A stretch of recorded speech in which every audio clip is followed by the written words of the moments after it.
Welcome to the Pushing Arjun podcast. This is the host Ash. I've spoken to athletes who have run 200 miles. I have also spoken to athletes who have won the biggest races in the world. But this one hits differently. Because this episode isn't about how far you can run. It's about what happens when everything gets taken away from you. Imagine being ranked number one in the world. Imagine flying, confident, unstoppable. And then one step changes everything. 150-foot fall, waking up broken, not knowing if you'll ever walk again. And here is what stayed with me the most. It wasn't the surgeries, it wasn't the pain, it wasn't even the comeback. It was the choice to believe again. Not when it was easy, not when the path was clear, but when it looked impossible. She said something that hit me hard. You always have a choice. You can choose to stay in the darkness, or you can choose to believe in the future you can't yet see. That's resilience, not hype, not a motivational quote. Daily belief, daily work, daily reps. We talk about mental strength all the time in the indoor sports. But this conversation reminded me that the real ultra isn't always on the mountain. Sometimes it's in the hospital bed. Sometimes it's in the mirror. Sometimes it's in your own head. If you are injured, if you are doubting yourself, if you are chasing something that feels out of your reach, please listen to this. Because belief is not a talent, belief is a decision, and that decision can change everything. And in that note, please let me introduce your guest today. Here is Hilary, the GOAT. Hey, Hilary, thank you so much for your time. This will be a very exciting conversation. I'm really excited for this. So, yeah, thank you so much for your time. Yes, I'm excited to be here. Thanks for having me. You're pretty well known, right? So everybody know who you are. Hilary Allen is a very famous name in ultra running world. But if you had to introduce yourself, how would you introduce yourself? Yeah, it's funny because I haven't actually always been a runner, and I think I'm obviously very well known for that. Running is, I think, it's more of an expression of my curiosity. I think first and foremost, I'm a very curious person. I'm also just a big science nerd, so I think running is an excuse to experience the limits of my own potential, and it's a way for me to experience like the physical world. But yeah, I would just say I'm a very curious person who likes to run a lot. As you were describing yourself or introducing yourself, you said you were not a runner, and then you are now well known for it. So, where did this journey start for you? Like, were you a runner from early age on? You were kind of curious to it, or you were like rest of the folks around better pandemic? When did it happen for you? Yeah, so I actually started running when I was in graduate school. I guess back up before then is like my family's always been very active. We're actually a bunch of scientists. Like my father is a biochemist, my mother is a microbiologist. Um, I actually had my sight set on being an entomologist, which is someone who studies insects. But then I kind of went into chemistry and like organic chem and biochem, and I was in a graduate program for that. But I was always kind of an athlete. I always had, coordination, and I was good at sports. So I played many different sports growing up. I actually had a scholarship in college to play tennis, and so I played tennis collegiately. And then after that, and I was in grad school.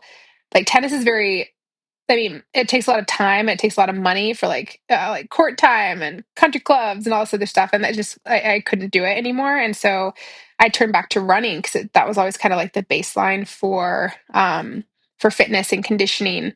And I always kind of had a knack for it. My sister was like the fast runner in high school. I was just basically on the cross country team to stay in shape for tennis. My father also ran for the British national team, so it's kind of like in my blood. And my mother was a great athlete too, and yeah, so it's basically like I found running just as a way to kind of for stress relief, and it was a more of an efficient way of like time management.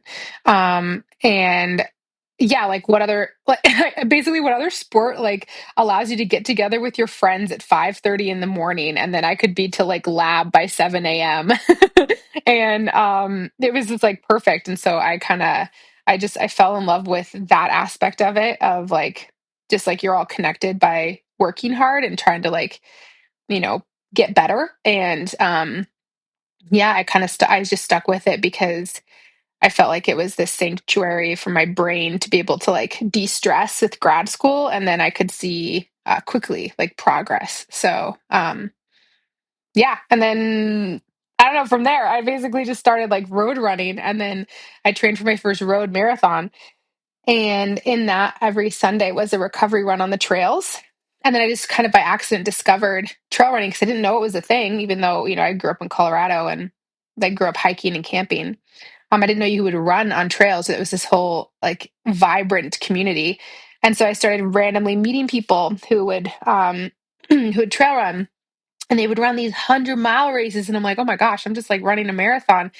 But then after I ran my first road marathon, I was like, I'm actually like not that tired. I probably could go more. And it's a little bit boring. Like I would rather be running in the woods right now. Like the Sunday recovery run on the trails became my most favorite thing. And so, yeah, after that, I basically was like, I basically just like dove headfirst into in the trail running world and never looked back. It's funny though. You said tennis was expensive and I didn't have a lot of time, but then ultra running.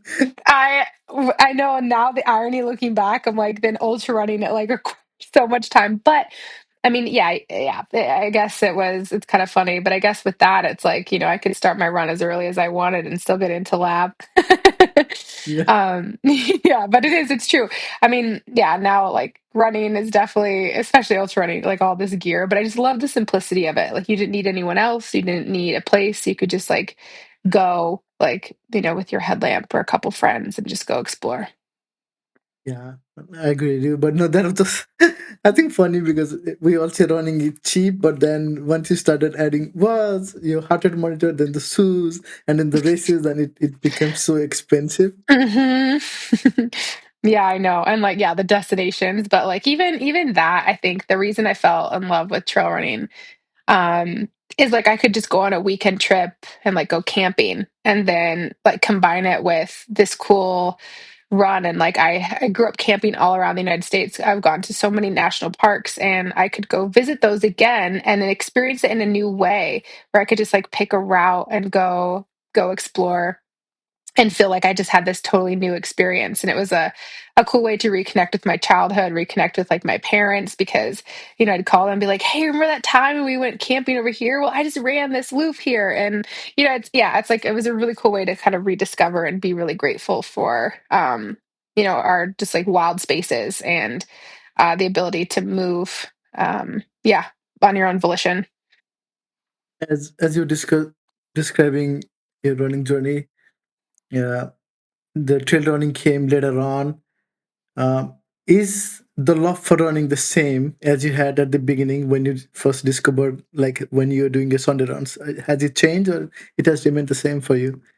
Right, that's such a good question. And to be honest, yeah, and I mean we'll get into this too, but just throughout my whole entire running history and story, I don't take it for granted. Like I love movement, and I could literally run the same trail every day, and it feels different because it's like I feel different, or you can it feels different because of the time of year you're running it, or like does the seasons change and the sunrise changes. And it's just getting outside and moving and exploring, um that never gets old. And I honestly think that my love and connection with running and that relationship has grown even deeper. And it's just even this like this deeper love and enjoyment of sport. Um, running, yes, but like also just being able to move outside and yeah, enjoy the physical landscape. Like, yeah, it's one of my favorite things in the world. Yes, I think me, I'm also from a marathon background, so before it was just the road and then chasing the time and like PB. But once I started transition to the ultra marathon, and I felt so relief that it's like no more time barrier. I don't have to keeping what is my speed, how fast I need to run, so I can just walk, run. I don't care now. So it's just so much fun, and like you said, right. I have a trail nearby that I go to, and I can make it however long I want. And like you said, in the fall the color changing, and in the spring it's all green, Mm. and in the winter it's all dead, kind of dead. So Yeah, but yeah, it's it's like I feel like you appreciate it, like the different times, and then I have like a more intimate understanding of, just like seasons and the environment and like the impact and that we have on it, or also just like animals and ecosystems. It's like that's how I grew up, and I feel like it's a really important way to stay connected even in when life feels like it's going to so fast, or technology is almost like separating us from the natural world. It's such a great daily reminder of like what really matters, and like things to protect. Ironically, it's like throughout my whole like running career too, it's like I fell in love with trails, but then throughout my whole like injuries and I've been able to kind of expand into more of like an endurance athlete, and I've gone to cycling and I've gone to mountain biking, and ironically now I've like been trying to push myself on the roads, and I'm actually enjoying it now because I think I view it as like the whole body of work of like of an endurance athlete, and working on different aspects of it that I have that I'm like weak at. For instance, like I could work on some leg speed. And so it's a fun challenge. And if you kind of like think about it from that standpoint of like, reaching a PB or something on the road, that is more, it's fun when I'm like only comparing it to myself as opposed to like, the PB on a clock of like, oh my gosh, where am I in respect to everyone else? definitely. I think it's for me, the joy is that I just feel free freer just to go Mm. around, walk, and in the coming from marathon, walking was like a curse. Oh, you couldn't do It's it. like a I know. thing that you never do it, yeah. But when you do the ultra marathon, nobody cares, like you can just walk, like nobody cares what time it took. Yeah, And this you is a could, no, I yeah, was just saying really funny, like like just quickly, it's like the hiking. Like I had a knack for that very early on. Like I actually went into trail running, and I went into like the steepest form of trail running, which is like skyrunning, where in a 31-mile race, so 50K, you climb like 4,000 meters.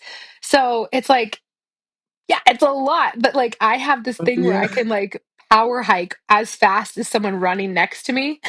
So I don't know. My view of hiking is like you can still do it pretty fast. I cannot imagine power hiking same as somebody running. Oh, that could have been really fast, Do you and know that is steep. Mike Wardian? Mike Wardian. He's like Mm-mm. he's run for Hoka. He's a very talented road runner, and like also just like a talented just trail runner in general. He's like done so many cool things. But I remember in Speed Goat 50K, it's like a high altitude sky race in the United States. And we were doing this, and we were like going up the same climb, and he was running next to me, and I was hiking like the same pace as him. It's kind of funny. It's that, yeah, that is funny. Mm. Wait, and I was gonna ask you, if you could go back and look at your first ultra marathon. I know you said when you do your first marathon, you were like, "I'm not tired, and I want to see if I can do longer distances." How was that feeling for the first time when you finished the ultra marathon? Yeah, honestly, so my first ultra marathon was only I ran California International Marathon in December. and I did my first ultra marathon that February. So I did the Moab Red Hot 55K, and I like didn't know. I was like, okay, so they tell you that like you hit the wall at 20 miles in a marathon, so it's like in an ultra marathon, like I thought that's like your legs were gonna like seize up or like fall off, like the marathon marks. I had no idea what to do. So I was like very conservative. So like I was like walking a lot and like all this other stuff because I didn't know what was gonna happen. And I remember I'd made this like really good friend, Chris, like we're still in contact today. And he was kind of in the same way. It was his first 50K and like we finished it together.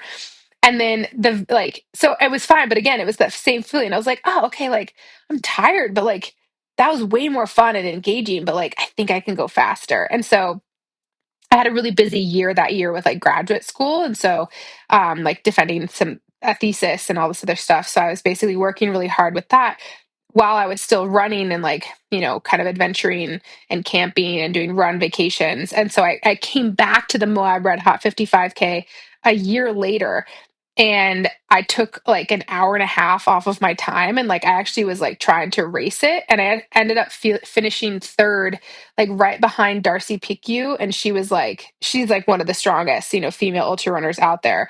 And I was just like, huh, okay. And then like yeah, that was like really fun. And then from there, that's like when I kicked off my like truly racing ultra marathons and tried to see how fast I could go. Yeah. Do you still feel the same way after you finish longer distances, or you Yeah. still feel like I could give more?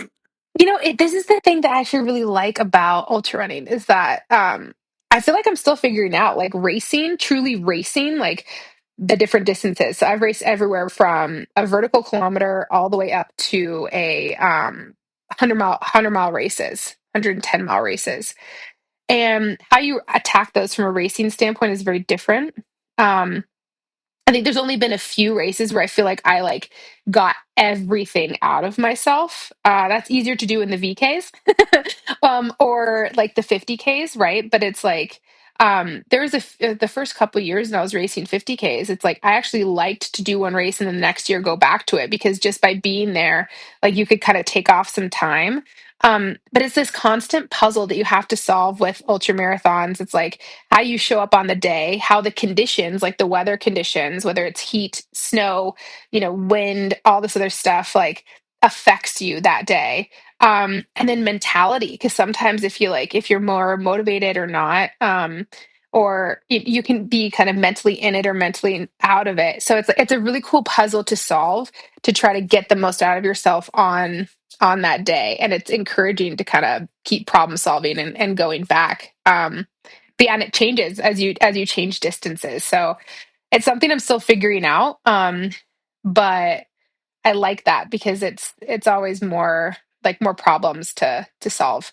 Going back to all around, right? So when you said you are an endurance athlete and you do biking and then you do Mhm.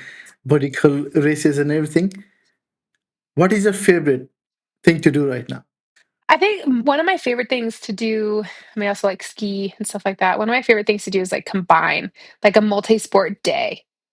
I remember I did this thing in Norway where I rode my bike to a fjord, paddled across it, and then ran and then like reversed it. Or like start from my house in Boulder and ride my bike up the canyon, do a peak, and then like come back. Yeah, I really love the multi-sport adventures.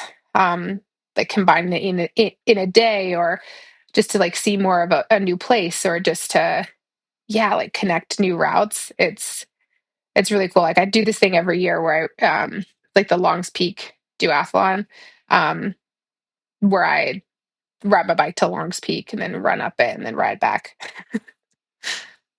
Yeah. I think that is a fun thing. I think I used to do that when I was in Orlando. Mm, We used to bike and then used to run, but I have not done that since I moved here to Berlin. But I think that is mm, something you have to do. It's a good thing to do. I think I liked it when I was doing it. And going back to you, this might be tough because we're gonna go back to that day mm, when the fall happened. So, what do you remember of that day? mm. Yeah. So it's still. I think many people have, moments where their life was different before and after a certain event. And it can be negative or positive, right? Like sometimes it can be positive, like before, after kids, like before, after getting married, or like meeting someone, or a new job. Um, but yeah, this accident was that for me. Where, I was basically had catapulted on to the world skyrunning circuit. And, my first season, I mentioned that first season, I kind of went all in on ultra running in the United States. I won a national title for skyrunning. I won the US skyrunning series, and then I was like catapulted onto the world skyrunning series, and like had this goal to be ranked number one. And I was like fifth the first year, then third, then second. And finally I was like ranked number one. And then during this race in Norway, midway through the race, like everything changed. I stepped on this rock and I was catapulted into the air, and I ended up falling 150 feet, so like 50 meters. And this is stuff that you read about. Like you think it's like, okay, yeah, you like I knew that I grew up in the mountains. I know it's risky. I know you can never have, you know, risk be zero. But I practiced that stuff all of the time. I was very skilled.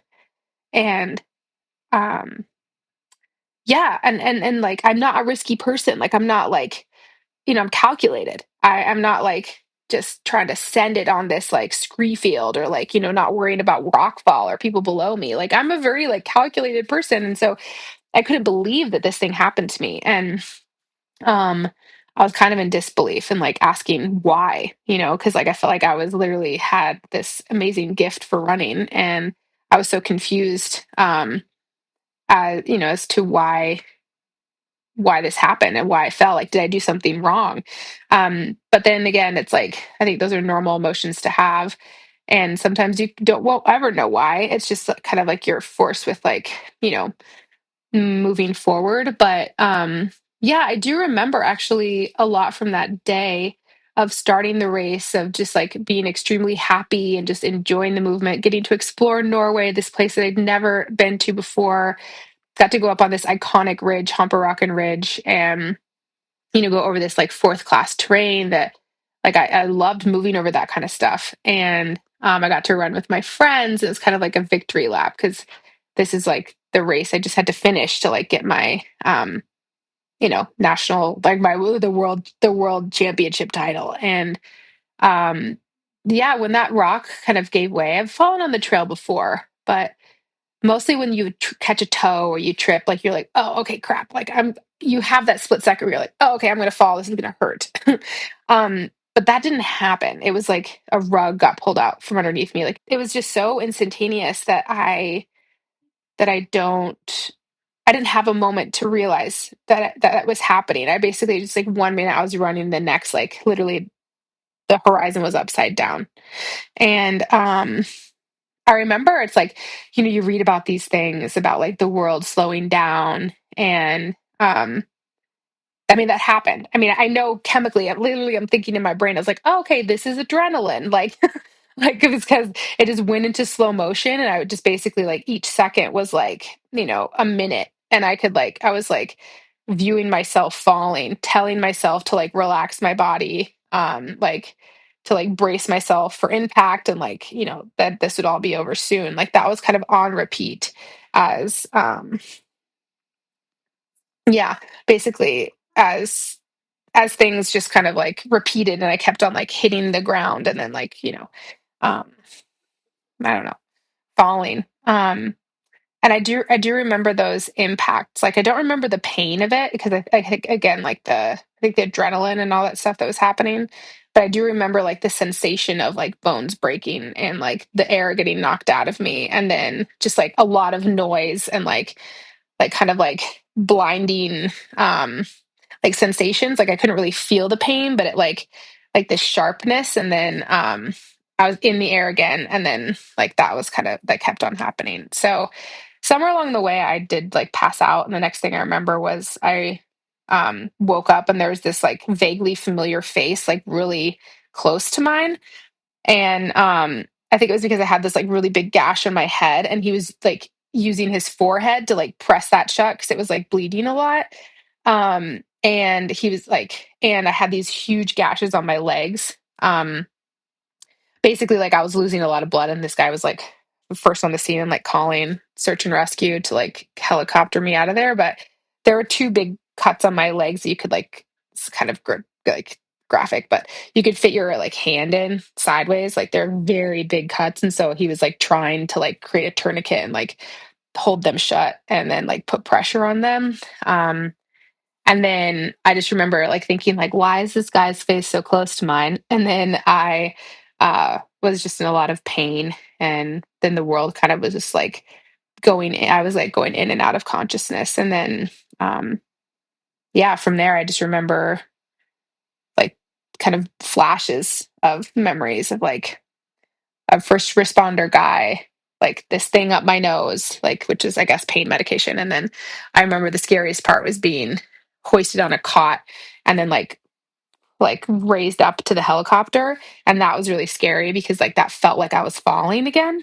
Um and then yeah, kind of like and then really the next like I was kind of in and out of like going into an MRI machine, and then um yeah, all this other stuff. And then the next like it was kind of not until like 2 days later that I really like came to in the hospital and all that stuff.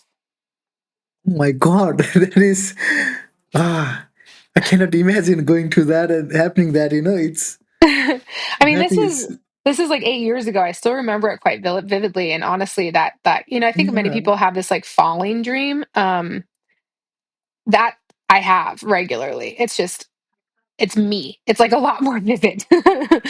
um, yeah. yeah. I mean, oh my God, yeah, that is.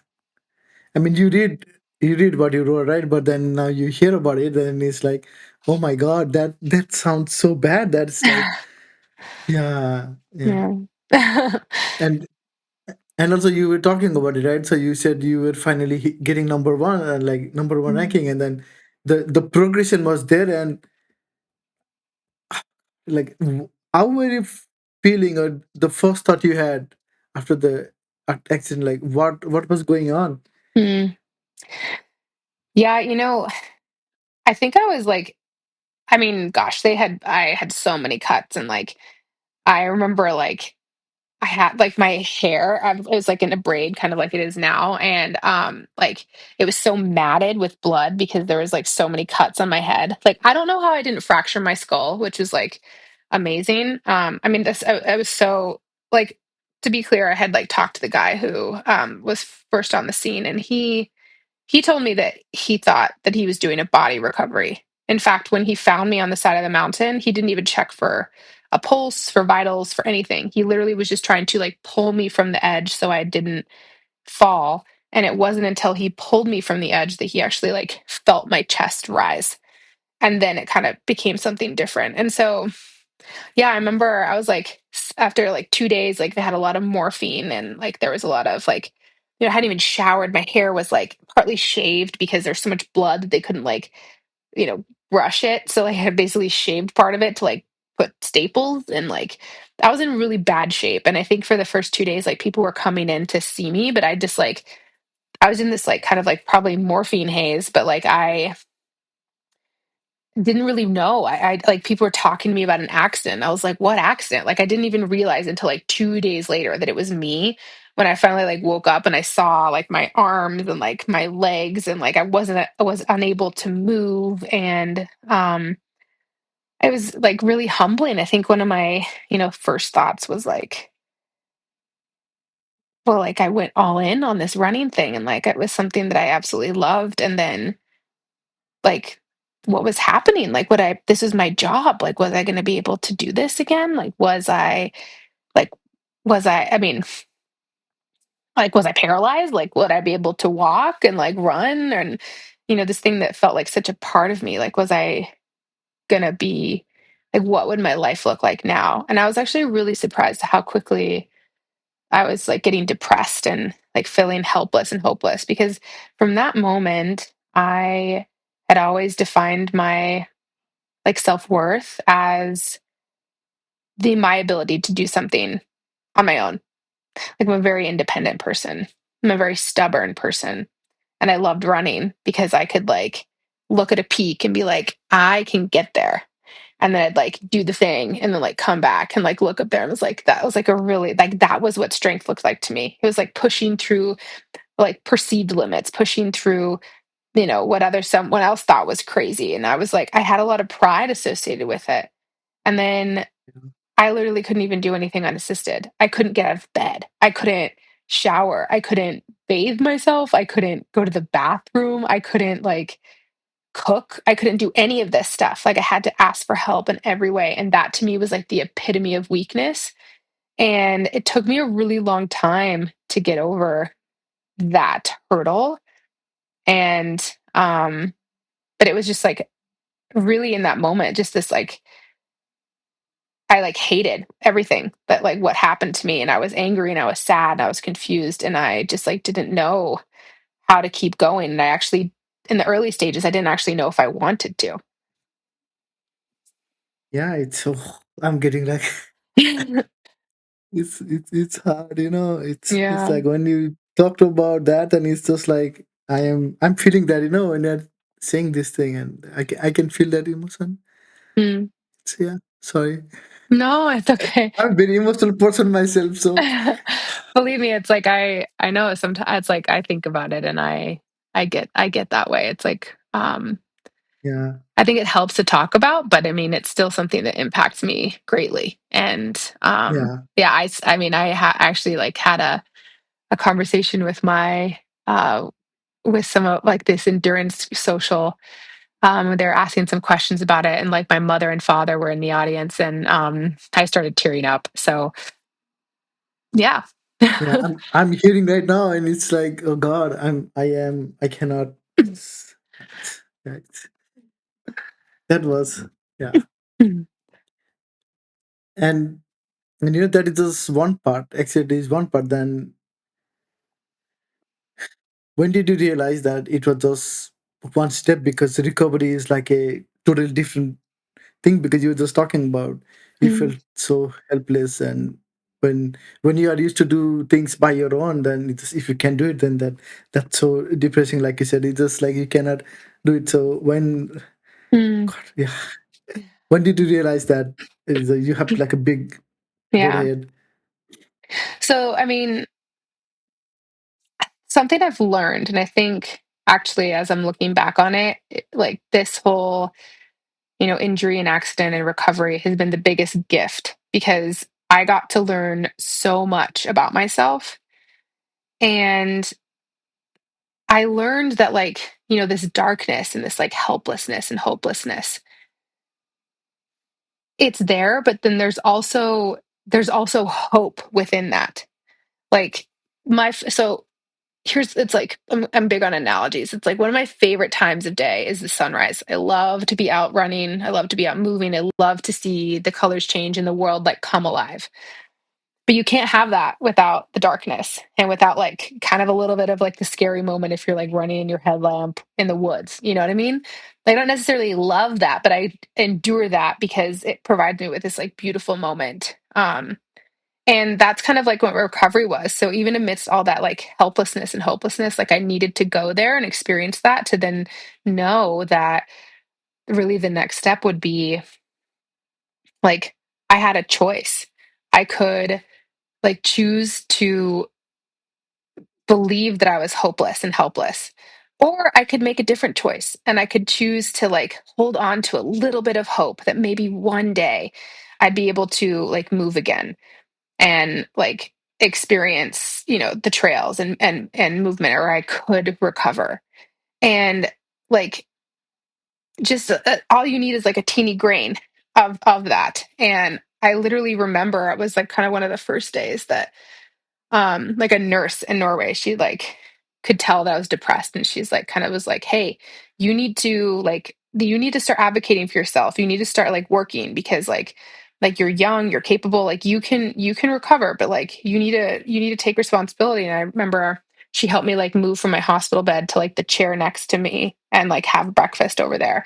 I remember this is the first moment that I was like, okay, Hillary, you have a choice. Like you can choose to believe or you can choose to like you can choose to be helpless. And it wasn't perfect. It wasn't all day, every day that I like felt this like belief that like maybe someday I could get back to running again. But like it literally started with a simple choice and it had to happen daily of like, okay, I'm going to believe that this isn't what it's going to be like forever. And that, you know, I'm going to work hard to try to like figure out if I can return one day. And that was like, it was kind of like it started as a grain of sand and then it like picked up momentum and became bigger and as little I experienced little wins, and my bones would heal, my ligaments were healing, that allowed that belief to grow and then form bigger goals and um yeah, eventually it did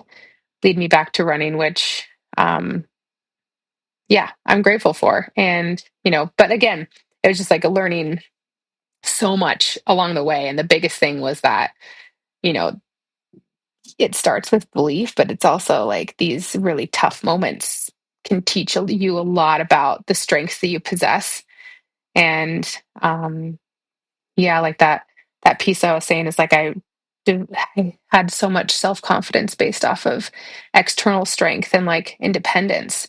But now I view strength differently. Like I think there's a lot of strength in being vulnerable and asking for help. And that has helped me to engage more in my immediate community, form like some really deep and important relationships and friendships. And it's made me a better person. And I don't think I would have experienced that or really truly understood that unless I went through all of this. Definitely. Yeah, I mean, I'm just trying to be in your shoes and try to imagine that, and it's just like God.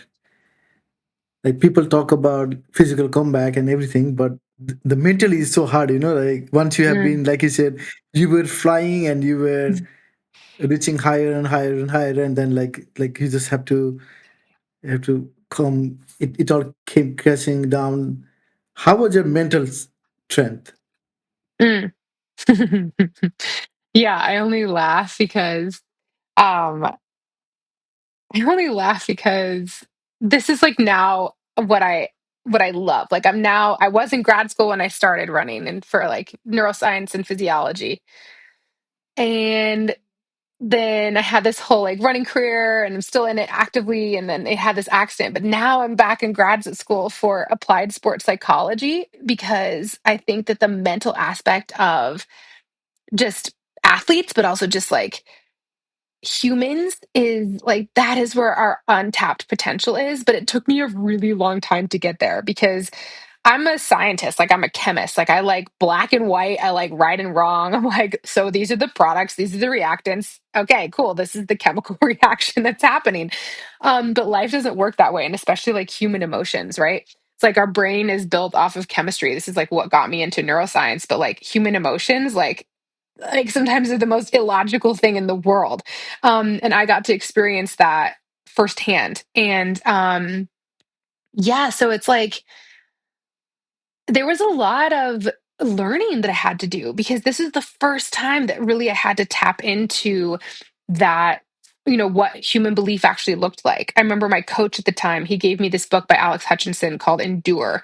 And it talked about, like, in its essence, it's basically talking about how everyone pro athletes can have the top like 1% of the world. They differ by VO2 max and like threshold by like less than a percent. They're basically effectively all the same, but when they go on a start line, one person will win, and it's usually the person who can problem solve the best, who is the most like resilient, basically like maintains composure no matter what happens during a race. And like it's your mental strength that actually gets you, to be successful. Um, but like the more I read about it and the more I experienced my own recovery journey was that this is something that you actually have to work on almost as like intentionally as you do physical training. Like resilience and mindset is something that you can train and you can develop. And like self-talk, like how you talk to yourself, how you reframe fear and setbacks and injuries and all of that was like I was experiencing this in real time, and I started working with a sports psychologist, and it was game changing. And honestly, because I had a huge traumatic event, I had to really work through a lot of fear in order to kind of return to the trail and return to high mountain running like I had um that I had done before. And I wouldn't have been able to do so if I got back to being physically strong, right? But like it's the mental piece that I really had to put a lot of work towards and really understand it, because I don't think at this point I had really understood what that meant. It's just like you think of like mental toughness, it's like, oh, okay, it's like a choice. You either have it or you don't. But the more I was experiencing it, it was something that I had to cultivate and take care of. And um yeah, I've learned a lot about it. And then they even since the past 8 years since my accident, I've learned so much about mental performance and the ins and out of that. And it's like a continued practice that I have to keep doing, just like my daily physical training. So something I'm really, really passionate about. Have you found any difference between the Hillary pre-accident and post? Or are you the same fearless, unstable mountain or like before?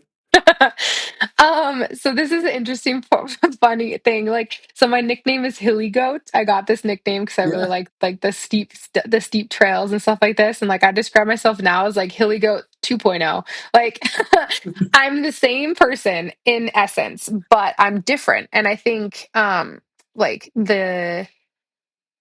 like the accident, I am the same person, but I think the accident allowed me to almost uncover these different strengths and traits that I had all along, but I didn't know how to use them.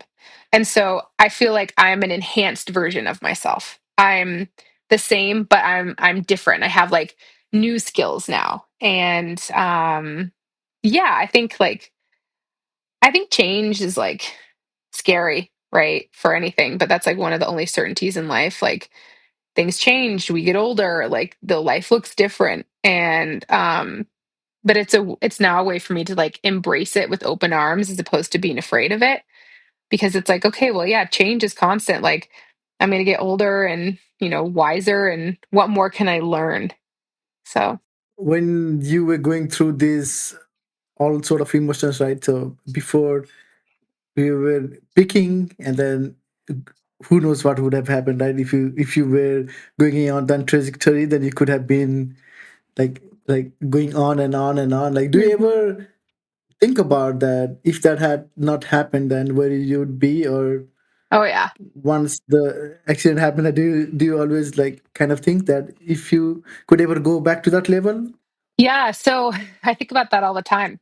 Because it really did change my trajectory as an athlete. And like, I mean, to be clear, I mean, even that year that I was ranked number one, I was going to be the first American to win the U.S. skyrunning series. Like the world skyrunning series, that's like a big deal. I ended up placing second, even with falling off of a cliff. But yeah, I mean, it's like sometimes I could think about it and be upset about it, but then also it like opened up this whole other world. Like maybe I would have never run 100-mile races, and now I can say that like I've had a lot of range where I've raced and won vertical kilometers all the way up to 100-mile races. Like it's allowed me to kind of it's given myself permission to explore, and then also to like expand my definition of what kind of athlete I am. Like I'm not just a runner, I'm not just a trail runner. It's like I can be a gravel cyclist, and I'm a mountain biker. And I picked up these different sports, and then worked really hard and got pretty good, and like got some sponsors for a couple bike teams. And um that I don't think I would have done if I had just kind of like siloed myself into this singular definition of runner and trail runner, or like 50K runner. And yeah, it's like also just being really into the process of being the best version of myself, even though I know I have to train differently than a lot of the pros that I'm competing against.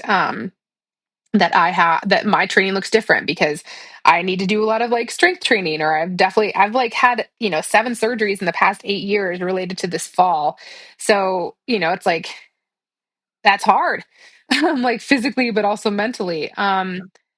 and but also I think I've like reached new potential. I mean, this year in particular, I made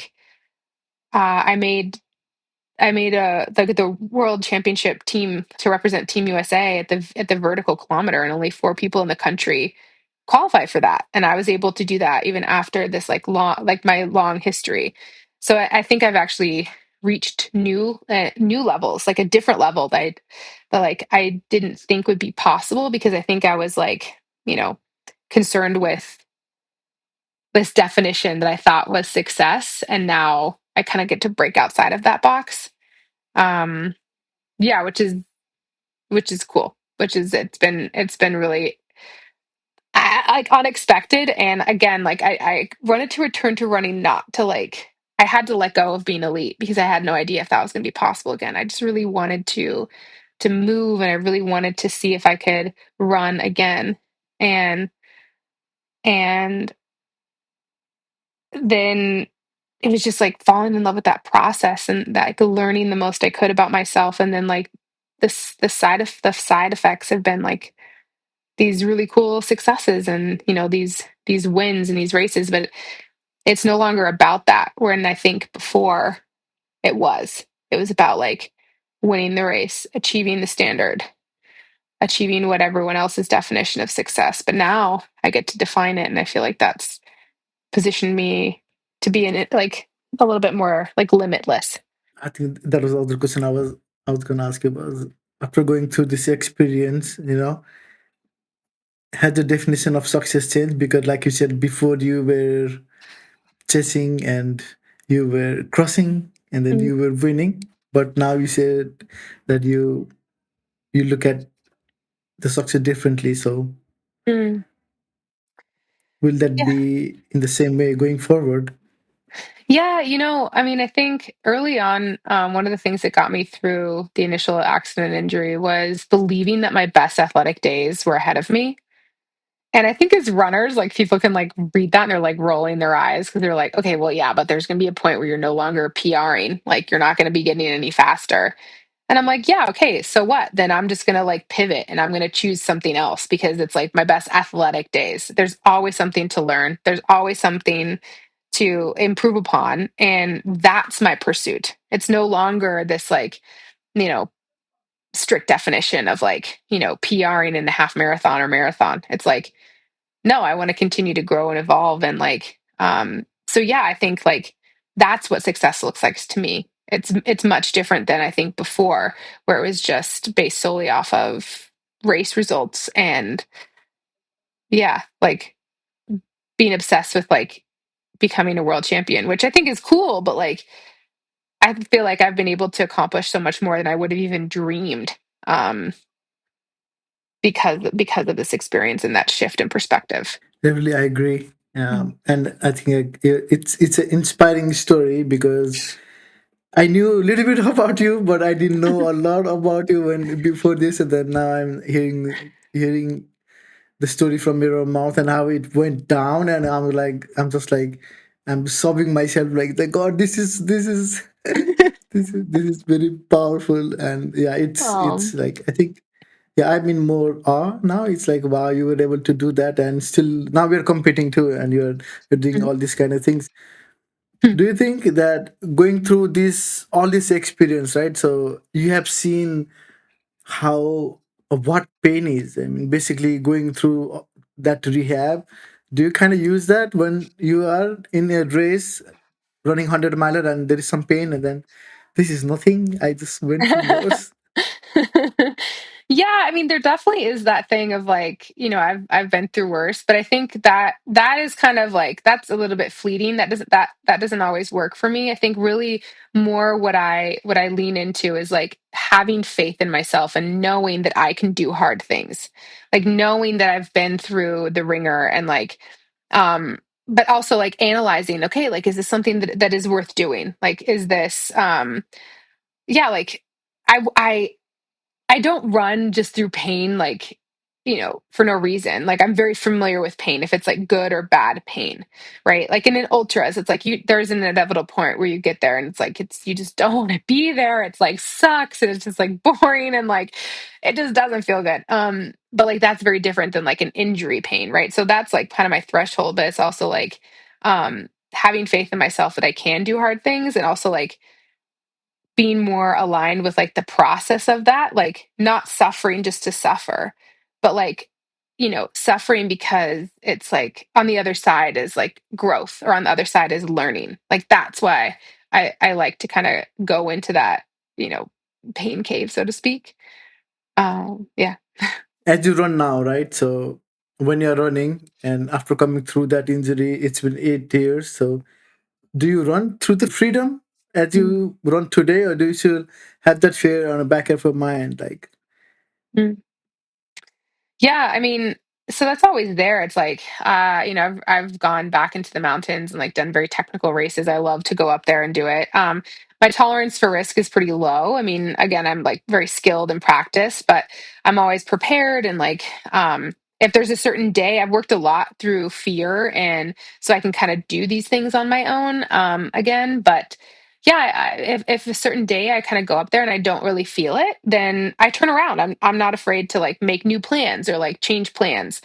Um, but yeah, it's like, and I mean, every day I kind of feel like the lingering, like my body has changed from those injuries. But I think about it as like ways to problem solve and kind of like get around it. As opposed to like letting it limit me. It's like what information, like it's yeah, and it's more of an information of like listening to my body and what it's telling me, as opposed to like just being stubborn and pushing through. when you go to the mountain, right? So, and then when you are doing these races, and obviously, like you said, you know the line between pushing it too much and then thing, and then some races are more technical, more riskier. So, how do you decide like which are the ones that is worth risking for at this moment? Yeah, that's a really good question. I think for me, it's like a process driven. Like I'm when I pick goals, I try to really align them with my why. Not for like external validation or like because someone else wants me to do it. And I think that's a very tricky line, especially as a professional athlete, because it's like, um, yeah, there's certain races that you need to do from like a competitive standpoint or sponsor standpoint, but like really trying to find a way within that it's like aligns with my why, and like learning something curious, like why I really want to do these things, so that when it a reason to kind of keep pushing. Um because if it were something that I wasn't motivated by, well then, if it got hard, I'd quit. And that doesn't feel good. So, really trying to like pick goals and align them with something that's meaningful to me. I can't do something because someone else tells me to do it. If I really don't believe in the process or like, or, the race, and, I try to ask myself, okay, what am I learning? Like, what am I going to gain from this? Because then when it really gets hard, I'll want to keep pushing. If I'm doing it for like, these other reasons that are just external and they don't really matter to me, then I'll just like kind of give up.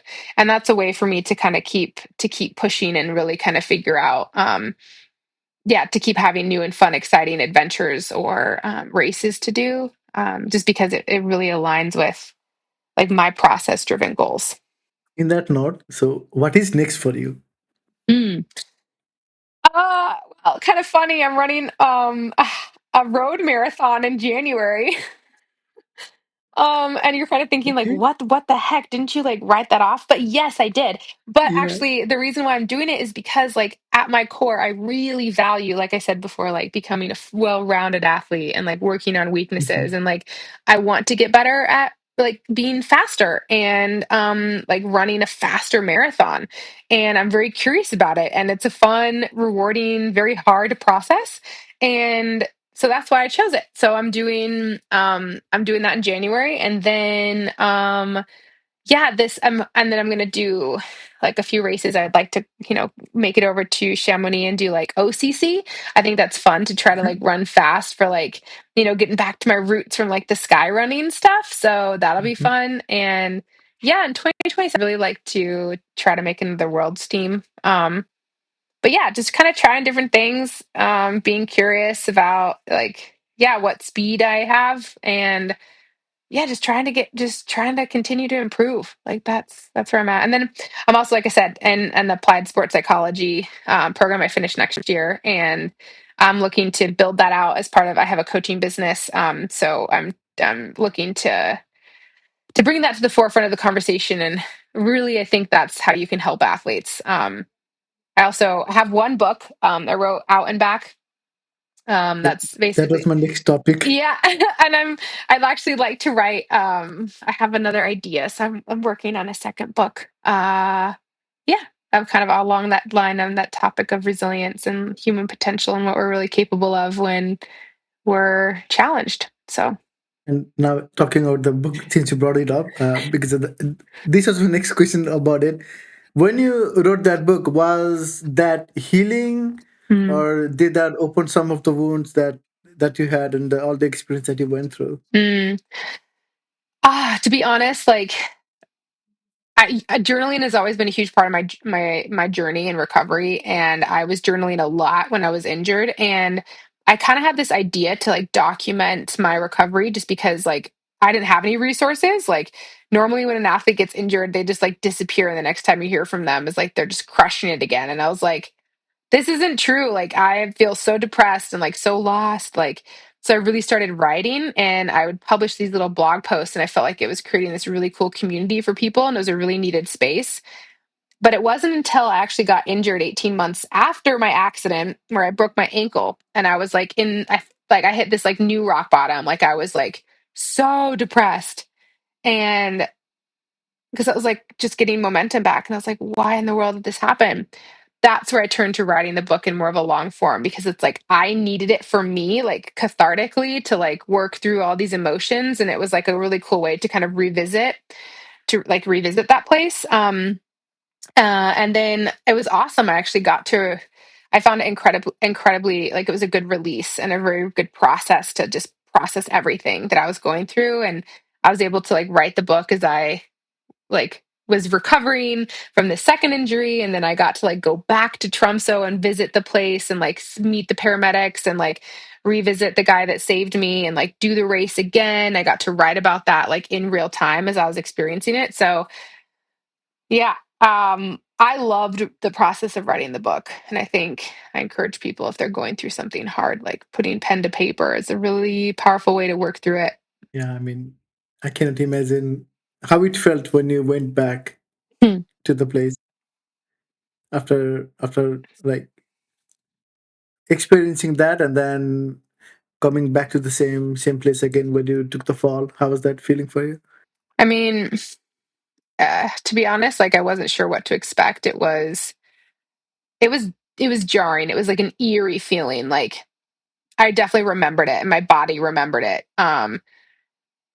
And I mean, I just literally just burst into tears. Like there really wasn't much to do. But in fact, like I went there in the couple days before the race itself, and I honestly almost like went home. Like I wasn't sure I wanted to actually do the race, just because it was like I saw like how dangerous it was, and I was like, oh my gosh, like I almost died. Like what am I doing back here? But then like going through all these emotions and writing about it, and having the support of Manu, who was the guy that was first there on the scene, and like, um, you know, he before I even came out there, I made an agreement with him that if I was going to do the race, that we were going to do it together. And then literally when the race day came, I think there was like I'd already cried all my tears. Like there was no crying at all. Like it was just literally like a celebration for how far we had come. And yeah, it was like one of the most beautiful experiences ever. And my mother actually, because she had flown out, you know, when the original accident had happened, she'd flown out to Norway to kind of take care of me and then fly back home with me. I invited her out for like this victory lap, and like I remember she was out there like at every point that she could, like cheering as loud as she could. And like so it was kind of cool to have that like healing experience with her and with Manu, and yeah, with me. And it was honestly like I think I laughed, and like we didn't even stop talking for like the whole time of the race. As we were talking about your life, then it has so many ups and downs, right? So you were so high, and then Mhm. you were crossing it, and then you probably, I think it's hard to imagine like what you went through, because when it when you were talking about it, I was getting chills and everything. And if you have a message for somebody, who is struggling, like Mm. going through anything in life, then what would that be? Yeah. Honestly, I think the hardest things in life, like, they kind of start with this like counter belief. Um, and a counter belief, but also just belief in general. Like, and it seems crazy, but I think there's a choice that everyone is faced with. And you can choose to believe in yourself or the good outcome, or you can choose to engage and believe in like the bad outcome, or you can choose to not believe in yourself. But one of those options will give you a shot at a positive future, and the other one will give you zero chance. And so, even if it seems impossible, even if it seems like all the cards are stacked against you, just taking that choice to choose to believe and choose to believe in like a different future or a better future or in yourself and in your own capabilities, like that is the step I would start with. And then the more that you make that choice and like choose to engage in those positive thoughts and those that path, I think you create momentum for yourself and you can like open up different opportunities. And it doesn't mean that life will be perfect. I mean, I have like a success story. It doesn't, like I returned to racing, but again, it's like the trajectory, it's like it could have looked different. Like I could have been a world champion. I could have been, all these other things, but like it's whatever. It's like Yeah, I have, I made that choice and like I made the most of what I could with what I have, and it started with that belief in self and in a different outcome than what everyone else was telling me. yeah, I think it's like I said earlier on, it's inspiring hearing from you after what you went, and then coming here now, and then you're running back again, and then like you said, the goal is to go back to the top again. And I think it would be very happy. I think everybody will be happy to. I will be happy. I'll be cheering you on. So I'm here. Got a big Thank fan you. now. So yeah, I will. Aw, thank you. But like, I think honestly, I think even my story, it's just like the biggest thing, the reason why I wrote the book, and I think really one of my biggest, like why I'm so passionate about like resilience and self-belief and all this stuff is like that's where your superpower lies. And if anyone is like what I would hope is that anyone hearing my story is that, if they're going through a setback, whether it's an injury or just a hard moment in life, that they can see themselves in my story and that they can see the opportunity to learn more about themselves and like what they're really capable of. Because, if I'm a testament to that, it's like we're way stronger than we think we are. We just have to try, we just have to believe and take that step. Yes, definitely. And that is the hope of this podcast too, is to just listen to the story, and then just pick up your shoes, or just go walking or biking or do Zumba, or I don't know, whatever you were like, just go and do it. So hopefully folks would just take out. I think this is gonna be an awesome episode. So it's like I made me cry already. So it's Oh, gonna be Oh, I love it. Like I said, I love having these conversations. And yeah, yeah, if it affects one person, then that's awesome. That makes my day. So yeah, maybe it's true. you, and then that's the whole point. Yes, I think you, after hearing to you, then I'm just thinking about my own ultra marathon. As you were talking about that, I was like going through my head like, oh God, and then I was crying on my thing because it was hard. But then I Mm. remember what you went through, and it was like, oh God, okay, I cannot imagine that. So, Yes, it invites you to be stronger and like figure out your limits and like how you can keep going further. So yeah. and there are a few things left. So these are the same question I ask all the folks. Why do you run? Mm. I run to be the best version of myself. It's an opportunity every day to be challenged, to experience the world, to like meet new people or learn more. It's like one of my favorite mediums of expressing and yeah, just becoming the best version of me. So usually there is this rapid fire round, and there Yeah. is usually yes or no questions. But for Okay. you, it's not. So I'm gonna ask you this rapid fire round question. Okay.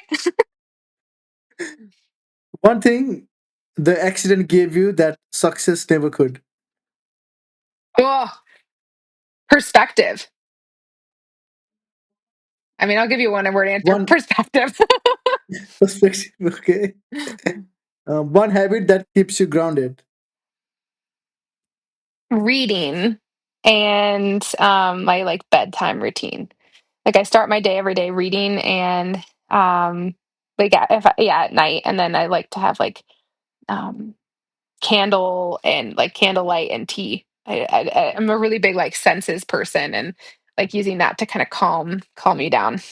So That's a good way to go to bed. yeah. Kettle and tea.